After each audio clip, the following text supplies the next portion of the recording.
Adenike, is it prima facie or prima facie? Fassi. Mike's up, Shiro is live.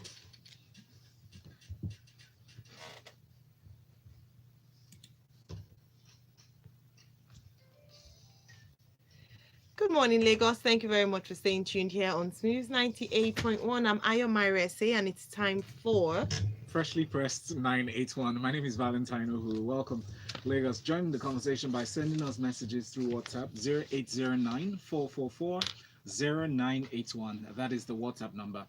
You can send messages through Twitter at Smooth981FM is our handle. The hashtag is freshly pressed 981. On YouTube, we're streaming live as well. So please search for us on Smooth 98.1 FM. You can subscribe to our channel so whenever we go on live or a new video is posted, you'll get an alert. Joining us for the conversation this morning is Adenike Oyetunde. Good morning, everyone. Good morning to you. Adenike is Adenike Oyetunde on Twitter, so please engage with her via that platform. All right, so we'll start with our first story.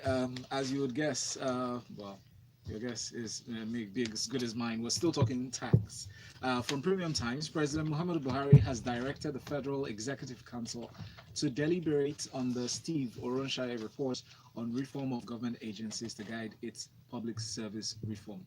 What does this story portend or have for us, Adenike? Okay, so in 1 year, that time that Jonathan was president, this committee was set up and headed by former head of the civil service, Yes. Orosoye, and him and his entire team did come up with an 800-page report recommending several things. One was the rationalization and restructuring of the federal government parastatals, commissions, and agencies, and recommending the discontinuation of government funding of professional bodies and councils.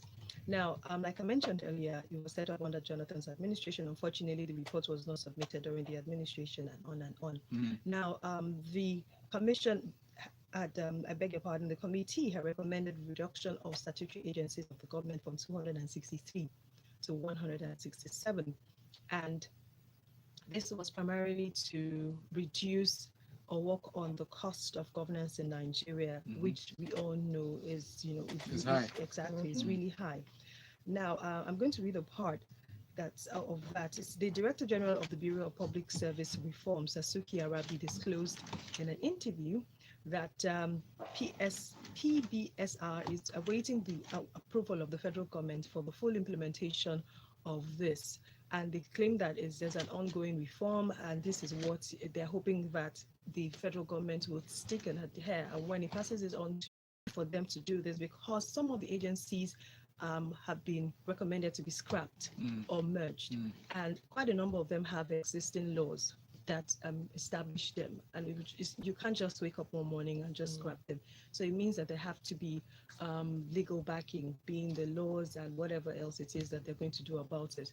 And there is, they talked about agencies or commissions or parastatals, which was very important to me, that were set up to address specific issues at the times where they were set up. And some of them may have outlived their need. A clear example, like the Gurara Water Commission. Exactly, in Abuja.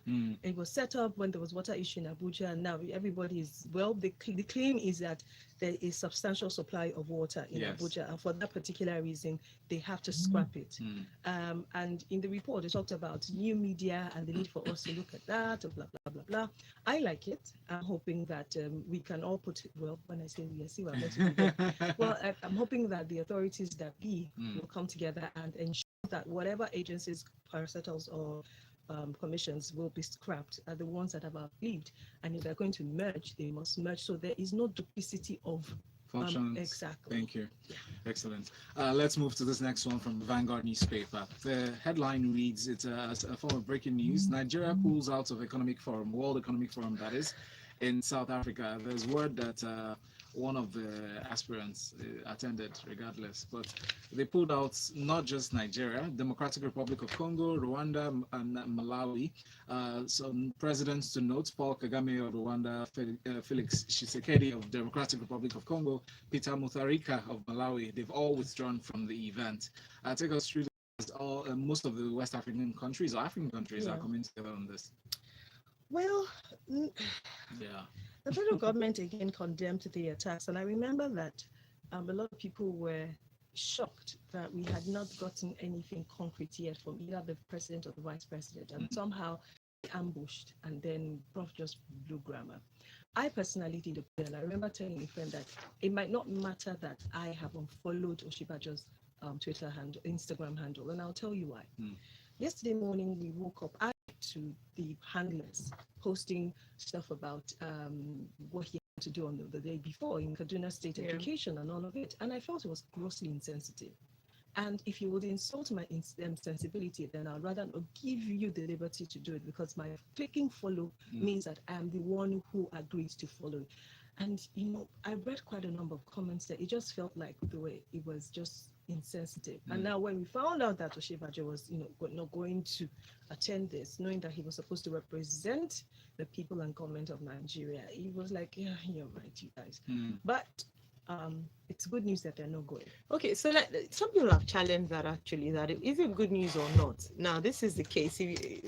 Rotis actually talked about this during Business Express earlier on, and he said at the World Economic Forum was an opportunity, a platform, for us to dialogue. Yes. So we had the president of South Africa, and I think one of the first topics that was discussed what was going on. So wouldn't that have been seen as an opportunity for them to dialogue rather than pulling back? Because again, it seemed like they were playing to what was expected. A lot of people had recommended. However, a lot of actions as well that was taken following attacks wasn't perhaps not thought through. So some people just took action, want to show people that were actually moving, but was it really beneficial? I feel very strongly that the argument would always be too strong. Should Oshibajo have pulled out? Should he have pulled out in his capacity as a vice president, but sent a representative to say, you know what, yes, the vice president has said he's not going to be here, but I'm here, and he's the only reason why he's not here in person is because of the attacks. I saw a clip where obviously Koseli was there and was speaking. The reality about it is there are Nigerians that are there, and there are Nigerians that will take the opportunity to talk about it. So it might not be a don't show up or show up. I feel like it just boils down to strategy. If you desire to show up, what would you do? What message would you pass across? If you decide to stay back, what message are you passing across? Because you're staying back and not decisive doesn't amount to much. So that's what I strongly feel. And I feel in this report by Vanguard, I remember seeing some press briefing or whatever with the South African High Commissioner, Mr. Bobby Murray, and Foreign Minister Geoffrey Onyema was saying that there were two things categorically they were looking for: compensation for Nigerian businesses destroyed in South Africa and security. And, you know, the headline at that point was, this man said that there were no attacks on Nigerians. Which was, I feel in a way it was misleading. It was sensational. So in the last 3 days, I personally have had to ask many questions. Where did you guys get the story from? That video that was circulating was 2 years old. Exactly. I saw that too. I remember that as early as 6 a.m. on that day. I just put it on my Insta story to say, does anyone know the origin? Then I found out that there are two videos circulating. There's the entire stretch of the video that's about over 4 minutes long on YouTube, and there's the over 2 minutes one that everybody was talking about. And it me that people thought that because I was asking the authenticity as it concerns the particular attack, if it was an offshoot of what recently happened, oh, you're supporting it, oh, yeah, this and that. Like, you guys, that's why they just regard us as jokers, because it seems like we do not deploy strategy when we're doing stuff. Thank you very much for that word, strategy, because like we mentioned, if there was strategy, we wouldn't be reacting to things. We would have a plan. I'm not sure what's the Foreign Office, and I hope this is a wake-up call for the Foreign Office for us to have a proper foreign policy in place as a nation. It's very key. I don't know if you guys saw the video of the clip claiming that the embassy was shot. I never confirmed the authenticity. It wasn't confirmed at all. The only thing was that the our ambassador to South Africa was called back. Recalled. That's one thing we know, that if it was a Russian Joe, he would have just sent it out. Go get it out of the country. All right. Dubem has a comment. Yes. The reaction South Africa got is as a result of the continuous xenophobic actions. Remember, the first time this happened, some hard stands have to be taken. The next story is from Premium Times. 2020 budget to be submitted to National Assembly this month, Finance Minister says. She said this yesterday, Zainab Ahmed, that is. Remember, yesterday also, some news broke that, National Assembly saying, Femi Bajabamila precisely said that they were going to return the calendar. They were he was returning in his capacity, but Yes. the House will consider.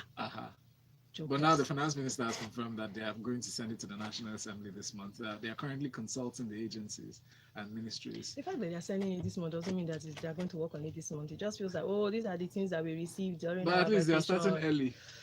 Have they agreed to reconvene? What do you think, though? They're enjoying. What are you saying? People are doing late summer. You're telling me they did say that they were going to consider reconvening Yes. because of the xenophobic attacks. Yes, Not sure if it's going to happen. You people are just talking. See, that tweet in itself, in my personal opinion, was uncalled for.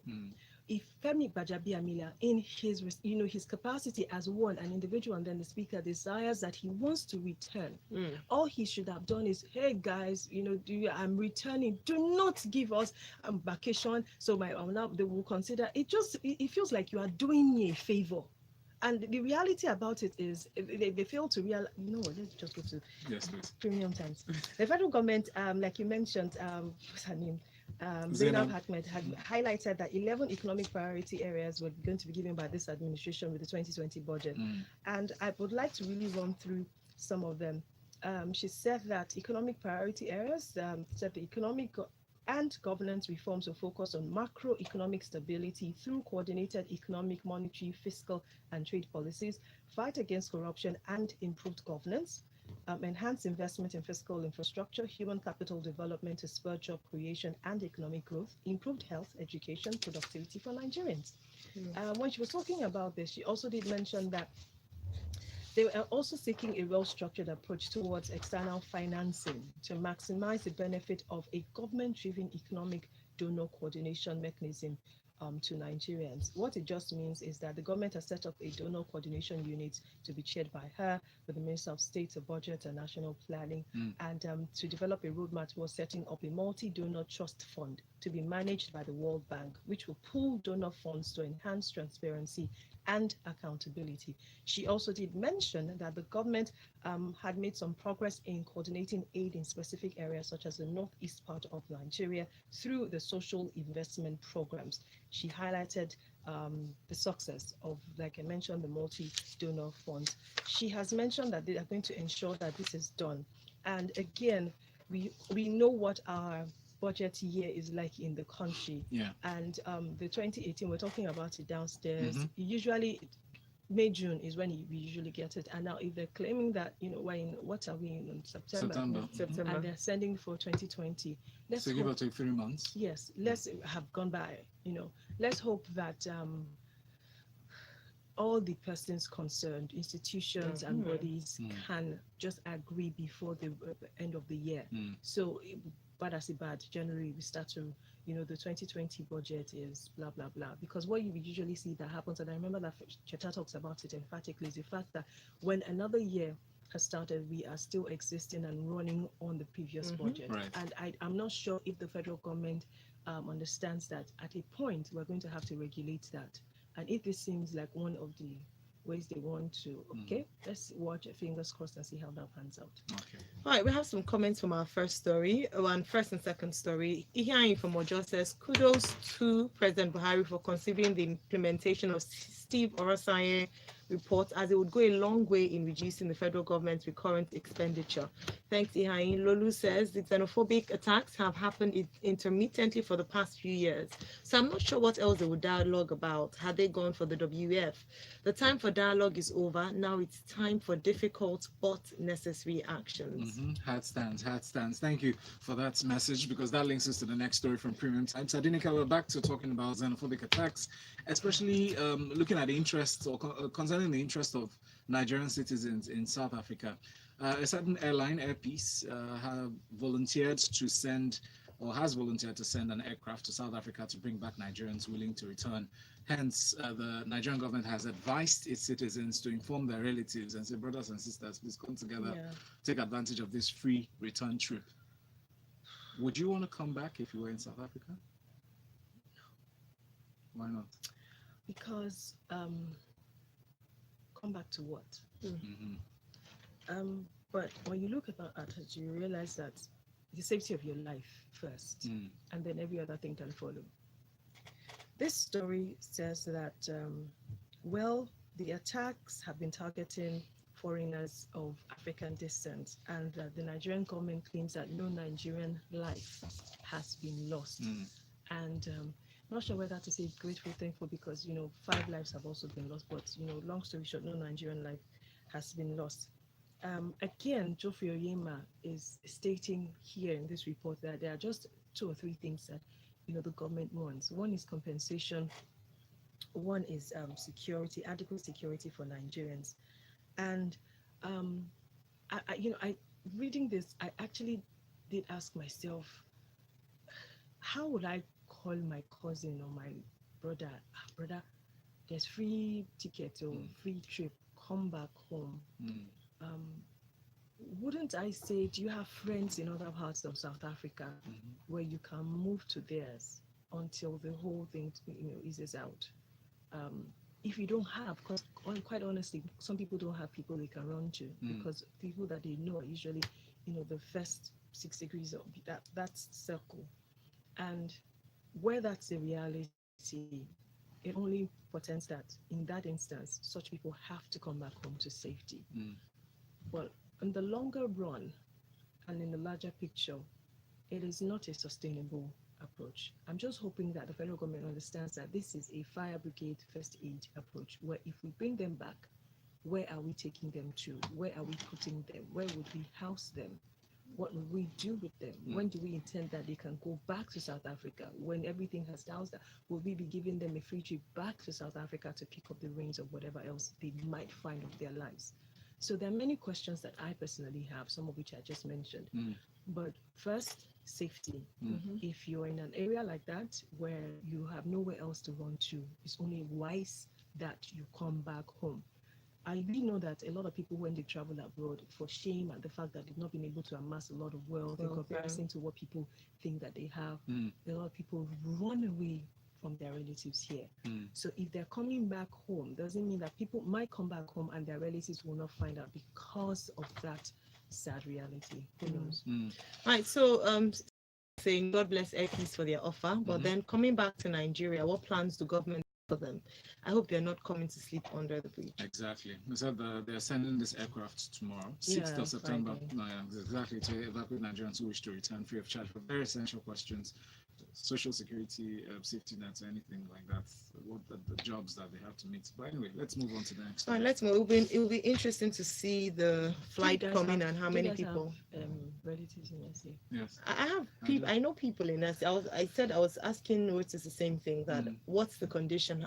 What have they said about it? And I said many of them are living their life normally. So we must also be objective when talking about things like this. My cousin is married to a South African. They live in Johannesburg. Yes, this is not downplaying what's going on, but I'm saying that we have to be realistic as well. I also have friends there, and I remember reaching out to one of them, also married to a South African, and it was such an issue in the early days of the relationship because they were like, "Oh, I didn't understand how it played out until this person wanted to marry South African," and it was okay. Where we live, we are safe. So many questions. So does it mean we can't go out? And we've started to see various videos circulating. So guys, be careful what you watch out there. Be careful what you post, what you retweet, because it actually means that you are giving it credence. Exactly. There's a message here. The tweet actually says, "Dear Nigerians and South Africans, when we tell this tale years from now, we would mention those who contributed positively. What role are you playing now? Do not feel the hate. Let's win together. We sympathize with all those affected." And then Godwin from Lagos says the federal government won't force anyone to come back. It's only for those willing to come back. I have a cousin who is living well and won't come back, says Godwin. Thank you, Godwin, for sharing that. Okay, let's move on to our next story. Back home in Nigeria. Well, we've been home in Nigeria, but looking at internal matters now. EFCC, Okorocha wife to forfeit shopping plaza, 96 flats, estate, hospitals, schools to government. So the New Telegraph has given us this report of what's going on. That yesterday in Enugu, the former governor of Imo State, Senator Rochas Okorocha, and his wife Ineoma may forfeit multi-billion naira worth of assets to the government. Adenike. Okay, so the head of the Enugu Zonal Office of the Commission, Hosman Imam, Mm. gave the hint while briefing journalists on the activities of the Commission in the last 8 months, stating that the Commission had obtained orders for the interim forfeiture of assets traced to the former governor and his wife. And in my mind, I'm thinking, is that if people don't watch abroad film? Mm. Why are you hinting if it's uncertain? Why don't you just do the job and let's read in the news and say, oh, we got the order, there's a forfeiture. And then and then say may forfeit. I just feel like it's someone who doesn't know, discretion. Like, okay, we are working, no, this is what it is that we're doing. And I honestly think that persons who occupy these positions need to go for training. And they need to understand the gravity of their actions, inactions, body language carry because of the positions that they occupy. Moving on, he said that the commission had established prima facie cases against the suspects, which they would answer to. He said the commission would like to know how the Rogers Foundation and other accomplices acquired and or converted some of the property for personal use. And I'm quoting him, he says, we hope to get permanent forfeiture orders on the property in order to return them to the people of Imo State. Other recoveries were made and are waiting for forfeiture, but for the court vacation, they include a twin 3-story building with a 3-bedroom bungalow and a duplex both in Enugu. The property was recovered from fraudsters. Well, fingers crossed. Let's see how that plays out eventually.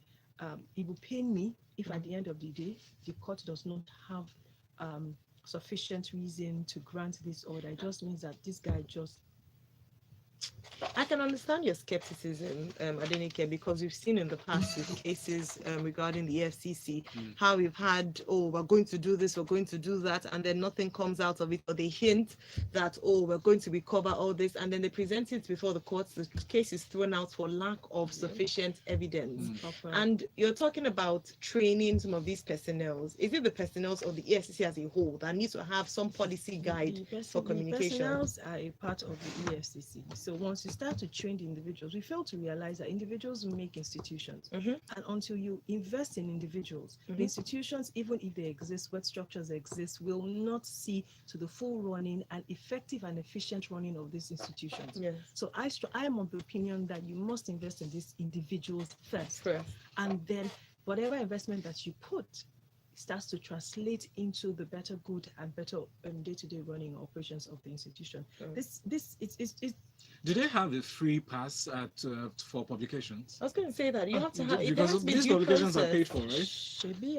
Besides, a part of my mind is just wondering: isn't this a subliminal warning to those who are they're intending to prosecute? So it gives it you enough feels time like to prepare your books and papers. You are intentionally, stupidly sabotaging the system. What do I mean by that? You are preempting these people that this is what we are about to do. They have a legal team, for goodness sake. They'll get their acts together. They have. A lot of these cases do not succeed for lack of proper prosecution, evidence. Yes, evidence. Who are we deceiving? Let's not forget, former Governor Rocha Sokocha is now a sitting senator, and we know how those cases go. But let's move on to our next story. This day has this report: 81% of Nigerians don't pay tax. The Nigeria Economic Summit Group has alleged that more than 81% of taxable adults and businesses in Nigeria do not pay their income tax as at when due, noting that it is for this reason that the revenue from tax remains low, affecting the country's low tax morale, as well as duplication of taxes in Nigeria. Adenike, just reading the headline on its own, would you think, I would tend to agree with this? Yes.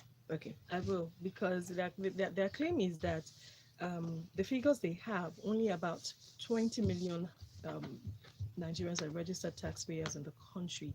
And you and I know that is a far cry from the reality. However, the NESG attributed this ironic twist to the distrust that pervades the environment when it comes to paying taxes, dues, and levies to a government that does not command the public trust. And I feel like that is the summation of where quite a number of people find themselves in. But does it justify why you shouldn't do what it is you are bound by law to do as a civic responsibility? Absolutely not. It takes us back to the story about how we fail to realize that trust and its lack thereof, one of the biggest problems we have as a people. Yeah. So if we don't trust anyone, you don't trust your domestic, you don't trust your spouse, you don't trust your employer, you don't trust your colleague. Yeah. We don't trust anything. I'll talk of the government. How much more the government? And this is a government that has given you reason repeatedly not to trust it. And I don't mean the Buhari administration, I mean government holistically. Maybe in the last, when did we get democracy? Maybe holistically. And for that particular reason, people have found, a cover and say, well, what am I doing? I'm providing my own power. I'm my own country. In my estate, we have an integrated power project. We did our bowl. We did our streets. We have our own security. So what exactly is the government doing for me? So that is what a number of people, that's where people find themselves. So I think it behoves on the government to start to do a lot more. And we've talked about this, about people, if they will pay for higher tariffs when it comes to power generation and distribution. People say, let me see, then I will pay. It also reflects here. I mean, we've seen it in Magodo. Magodo had I don't know if it's an experiment for 24 hours electricity consistently, and people didn't mind paying as long as they were getting the services. Peace of mind. I had a special tariff plan. Yes. Let me quickly read this. NASG therefore recommended that it would have been better if the country minimized its tax regimes from 354 to only 10, abrogating such meaningless taxes as the ozone layer tax, which the population can hardly fathom. All right, we have a number of comments. Excuse me, I only read what Tutu says, I truly believe they know what they're doing. Talking about the forfeiture statements, it's a way of hinting opposition to get their own MOs on track. The number of times this has happened, even an imbecile, he says, would have learned by now. That is, I need to throw that in. That is such a wrong instance. Please never use that to qualify people. Never, ever. Yes, please. It's disrespectful. It is so derogatory. Yes. Adamu says, what are they doing? Peddling drugs? Please, they should come back. Okay, he's talking about. So Adamu is saying that people should come back. It's easy for you. Let me shut up. All right, Chris says, come back to what? Thanks for being real. I didn't care. There's nothing for beleaguered Nigerians in South Africa to come back to in Nigeria. If Nigeria were working, would you need anyone to urge you to go back home in the face of such hostility from your hosts? We have, he shows lack of faith in the government. And Dubem says, this is, thank you, Dubem, for sending this one again. So the story speaks to the high level of poverty mentality in Nigeria. Why has this become a recurring episode with our leaders? I assure you that once this set of leaders conclude with their tenure, a lot of properties will be repossessed again. I'm still talking about past It's a circle. It's a vicious. If don't give his current title, immediate past governor And current senator. senator. All Correct. right, let's go on to some more politics. But again, would there ever be an end, or would we see free elections, fair elections where there's no violence? So we're preparing for the Kogi and of course Bayelsa elections, and we have from the Guardian that gunmen disrupt primary election, PDP bellow trade blame. One person was feared killed as violence marred the PDP's governorship primary election in Kogi State yesterday. So again, I just know unfortunately, that at the end of the day, Dino Melai did not get his. You didn't see the picture where he showed his bruise? He actually hurt himself, and I do not like that anyone would do that to any human being. Let alone Dino Melai. In the end, he didn't get it. Goodbye. all right, okay, so he didn't get, so no analysis as to. Well, honestly speaking, I feel like because there are allegations of thuggery and allegations of disruption of these things, these are just allegations, mere allegations, and nobody can prove it. By the time you pick up some of these people who incidentally were paid to do these things, you find out that we've seen it over time, that these so-called people playing victim have also empowered other people to cause chaos. And because it's a circle, it's the same thing over and over again until we can get our acts in order where people cannot pay people. It is money, it is poverty, and that's what we're seeing with supposed reprisal attacks here in Nigeria. People are jobless, people are sleeping at home, and you tell them that they should come and join. A lot of people don't know these things. So because you're paying them, they would bring their friends and then attack other people. If any one of these persons evidence as to the engagement of individuals cause chaos, then it's just necessary for them to go to the authorities and say, this is what happened, this is what happened. But the PDP primaries have taken place. and Yahaya Bello and all of that. Yeah, Mm. someone that Wada actually won, Mm. and I'm sure that if the party feels like it's not their candidate or there was so many rubbish Yeah, there, that wasn't fair. they Or was wasn't exactly something will be done to it Alright. until except that happens. Dino Malaya is still injured. all right. Thank you very much. So, I comment on YouTube. The Real Femi. Thank you very much for your comment. Amos Okoje says, "My name is Amos. Most of those guys in South Africa have built businesses there. It's not easy moving It's money or not. businesses out of SA. So, what will they come back to? A Mm. country rated as the world headquarter for poverty And and lower exchange rate. a low exchange rate. And then we have Kingdom Reward saying, is this 81% of working Nigerians or 81% of Nigeria? That's for the tax Income issue. tax is basically on income and generated profit. Yeah, so Yeah. the reason So- he's saying that, if it's the latter, I'm not sure 81% of Nigerians are employed. Mhm. That you're employed doesn't mean you're not making money. They're two Yeah. different things. Let's not get the conversation, mixed. All right, thank you so much, Adenike, for joining us I this need morning. water. Yes, you do. You can follow Adenike Oyetunde on all social on Twitter and follow us at Smooth91 FM. Use the hashtag FreshlyPressed981 to continue the conversation. We're going to break. When we come back, it'll be time for us to take some entertainment stories in the Grapevine 981. Well done. Mhm.